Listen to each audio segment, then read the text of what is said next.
ناظرین، کیا آپ نے کبھی یہ سوچا ہے کہ جس زمین پر ہم روزانہ چلتے ہیں، کیا اس کا کوئی آخری کنارہ بھی ہوگا؟ وہ جگہ جہاں سے دنیا ختم ہو جاتی ہے اور آگے صرف ایک انجان سی خاموشی باقی رہ جاتی ہے۔ کیا وہاں اندھیرا ہے یا روشنی؟ کیا وہاں خلا کے بے کنار سمندر ہیں یا کسی اور دنیا کا دروازہ؟ اگر آپ نے کبھی اس بارے میں نہیں سوچا تو آج کی اس ویڈیو میں ہم آپ کو لے چلیں گے دنیا کے اس آخری کنارے کی طرف، جہاں کے مناظر نہ صرف آپ کے دل کو دہلا دیں گے بلکہ آپ کو یہ سوچنے پر مجبور کر دیں گے کہ دراصل یہ کائنات کتنی پراسرار ہے۔ تو تیار ہو جائیں، کیونکہ یہ سفر آپ کے ہوش اڑا دے گا۔ سب سے پہلے ہم آپ کو لے چلتے ہیں اس آخری کنارے کی طرف جو قطب شمالی کے قریب واقع ہے۔ یہاں جب رات کا اندھیرا چھا جاتا ہے اور آپ آسمان کی طرف نگاہ ڈالتے ہیں تو قدرت اپنی سب سے حسین اور پراسرار تصویریں دکھاتی ہے۔ آسمان پر نیلی، سرخ اور جامنی روشنیوں کے پردے ایسے لہراتے ہیں جیسے کسی نے رنگ برنگی کوسے خزاں بکھیر دی ہو۔ یہ منظر اتنا غیر معمولی ہوتا ہے کہ انسان دم بخود رہ جاتا ہے اور اس کے دل سے بے اختیار نکلتا ہے کہ واقعی کائنات کا خالق عظیم ہے۔ یہ روشنی دراصل سورج سے آنے والے ذرات کے زمین کے مقناطیسی میدان سے ٹکرانے کے نتیجے میں پیدا ہوتی ہے، مگر یہاں کی زندگی بھی کسی امتحان سے کم نہیں۔ کئی مہینے سورج بالکل نہیں نکلتا اور کئی مہینے سورج غروب ہی نہیں ہوتا۔ برفانی طوفان، شدید سردی اور طویل اندھیری راتیں لوگوں کو گھروں میں قید کر دیتی ہیں۔ یہاں کے مقامی لوگ، جنہیں سامی قبائل کہا جاتا ہے، ہر مشکل کے باوجود اپنی زندگی قدرت کے ساتھ ہم آہنگی میں گزارتے ہیں۔ یہ لوگ برفانی ہرن پالتے ہیں، شکار کرتے ہیں اور صدیوں پرانے طریقوں سے سردی کا مقابلہ کرتے ہیں۔ یہاں کا ہر دن اور ہر رات انسان کو یاد دلاتی ہے کہ انسان کی زندگی کتنی بھی سخت ہو، اگر قدرت پر بھروسہ ہو تو راستے خود نکل آتے ہیں۔ اس کنارے پر کھڑے ہو کر لگتا ہے جیسے واقعی دنیا ختم ہو رہی ہے اور آسمان پر بکھرے یہ رنگ جنت کا جھلکتا ہوا خواب ہے۔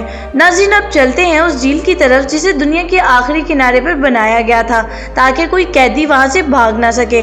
ہم بات کر رہے ہیں کالا پانی جیل کی، جو انڈمان نکوبار کے ویران جزائر پر انگریزوں نے تعمیر کی۔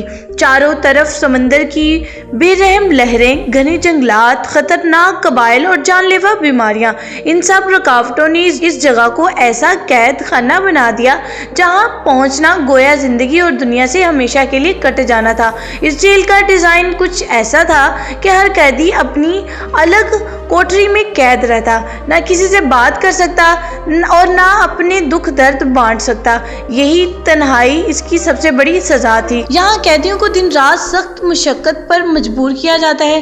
کسی کو چکی پیسنی پڑتی ہے، کسی کو پتھر توڑنے پڑتے، کسی کو بھوکا پیاسا رکھا جاتا ہے اور کسی کو اندھیری کوٹری میں ڈال کر بہلا دیا جاتا ہے۔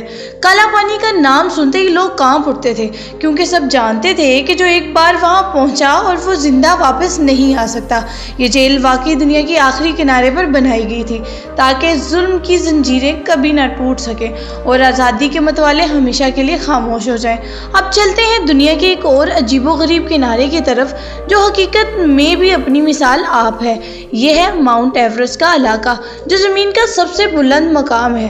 یہاں کھڑے ہو کر لگتا ہے جیسے آپ واقعی دنیا کے آخری سرے پر پہنچ گئے ہوں۔ 29,000 فٹ بلند یہ پہاڑ ایسا ہے کہ اس کی چوٹی پر کھڑا انسان آسمان کے قریب محسوس کرتا ہے، لیکن یہاں کی زندگی عام انسان کے بس کی بات نہیں۔ برفانی طوفان، منفی درجہ حرارت اور آکسیجن کی کمی ہر قدم پر موت کا پیغام دیتی ہے۔ یہاں رہنے والے شراپا قبائل صدیوں سے ان پرپوش پہاڑوں پر بستے آئے ہیں۔ ان کے جسمانی نظام ایسے ڈھلے ہوئے ہیں کہ وہ کم آکسیجن میں بھی آسانی سے سانس لے سکتے ہیں۔ اور اب ہم آپ کو لے چلتے ہیں اس دنیا کے سب سے سرد اور پراسرار کنارے کی طرف۔ یہ ہے انٹارکٹیکا، جو زمین کا جنوبی ترین بر اعظم ہے۔ یہ وہ خطہ ہے جسے دیکھ کر لگتا ہے جیسے دنیا کا آخری کنارہ آ گیا ہو، کیونکہ یہاں صرف برف ہے، برفانی ہوائیں ہیں اور ایسی سردی کہ جس کا تصور بھی عام انسان کے لیے ممکن نہیں۔ یہاں درجہ حرارت بعض اوقات -70 ڈگری سینٹی گریڈ تک گر جاتا ہے۔ اتنی سخت سردی میں نکلی ہوئی سانس بھی چند لمحوں میں برف کے ذروں میں بدل جاتی ہے۔ پانی کا ایک قطرہ زمین تک پہنچنے سے پہلے ہی برف کی گولی بن جاتا ہے اور اگر انسان کا جسم چند منٹ کے لیے کھلی فضا میں رہے تو وہ پتھر کی مانند جم جاتا ہے۔ انٹارکٹیکا کوئی عام سرزمین نہیں، یہ دنیا کا سب سے الگ تھلگ بر اعظم ہے جس کے ارد گرد ہزاروں کلومیٹر تک کوئی انسانی بستی نہیں۔ یہاں مستقل رہنے والا انسان کوئی نہیں، صرف سائنس سائنسدان اور محقق چند ماہ یا سال کے لیے تحقیق کے مقصد سے آتے ہیں۔ یہ لوگ خاص جہازوں یا آبدوزوں کے ذریعے یہاں پہنچتے ہیں، کیونکہ یہاں آنا اور زندہ رہنا ہر کسی کے بس کی بات نہیں۔ یہ خطہ ایک برفانی صحرا کہلاتا ہے، جہاں میلوں تک برف کی دیواریں اور سفید میدان نظر آتے ہیں۔ یہاں کا موسم اتنا ظالم ہے کہ مشینیں اور گاڑیاں بھی اکثر کام کرنا چھوڑ دیتی ہیں۔ برفانی طوفان کی رفتار بعض اوقات 200 کلومیٹر فی گھنٹہ تک پہنچ جاتی ہے، اور ایسی ہوا میں انسان زمین پر کھڑا ہی نہیں رہ سکتا، بلکہ کئی بار برف کے ڈھیر میں دب کر ہمیشہ کے لیے غائب ہو جاتا ہے۔ یہاں رہنے والے سائنسدان اپنی روزمرہ زندگی خاص تحقیقی اسٹیشنز میں گزارتے ہیں، جو لوہے اور موٹے شیشوں سے بنے محفوظ کمپاؤنڈ ہوتے ہیں تاکہ باہر کی سردی اندر نہ آ سکے۔ یہ لوگ زیادہ تر وقت لیبارٹریوں یا کمروں میں گزارنے پر مجبور ہوتے ہیں۔ انٹارکٹیکا میں رہنا ایسا ہی ہے جیسے آپ کسی دوسرے سیارے پر چلے گئے ہوں، کیونکہ یہاں درخت نہیں، جانور نہیں اور نہ ہی انسانی بستیاں، بس برف کی سلطنت ہے اور خاموشی کی حکمرانی۔ کبھی کبھار آپ کو پینگوئن کی جھنڈ یا سیل جیسے جانور نظر آتے ہیں جو اس برفانی دنیا کے واحد رہائشی ہیں۔ یہ جانور بھی اپنی انوکھی عادات کی بدولت اس سخت ماحول میں زندہ رہتے ہیں۔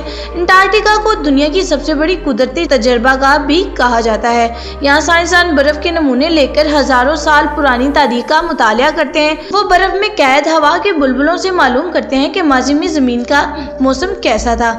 اسی تحقیق سے ہمیں پتہ چلتا ہے کہ دنیا کا ماحول کیسے بدل رہا ہے، برف پگھلنے سے سمندروں کی سطح کیوں بلند ہو رہی ہے، اور آنے والی صدیوں میں انسان کو کن مشکلات کا سامنا کرنا پڑ سکتا ہے۔ اور ان تمام خطرات اور مشکلات کے باوجود جب کوئی شخص انٹارکٹیکا کے آسمان کے نیچے کھڑا ہوتا ہے اور برفانی میدانوں پر پڑتی روشنی کو دیکھتا ہے تو اس کے دل سے یہی نکلتا ہے، یہ واقعی دنیا کا آخری کنارہ ہے۔ یہاں کھڑے ہو کر انسان اپنی حقیقت اور کائنات کی وسعت کا اندازہ کرتا ہے۔ یہ خطہ ہمیں یہ سبق دیتا ہے کہ انسان جتنی بھی ترقی کر لے، قدرت کے مقابلے میں ہمیشہ کمزور ہی رہے گا۔ جی تو معزز ناظرین، یہ تھی ہماری آج کی ویڈیو۔ اس حوالے سے آپ کی رائے کیا ہے؟ کمنٹ سیکشن میں ضرور بتائیے گا۔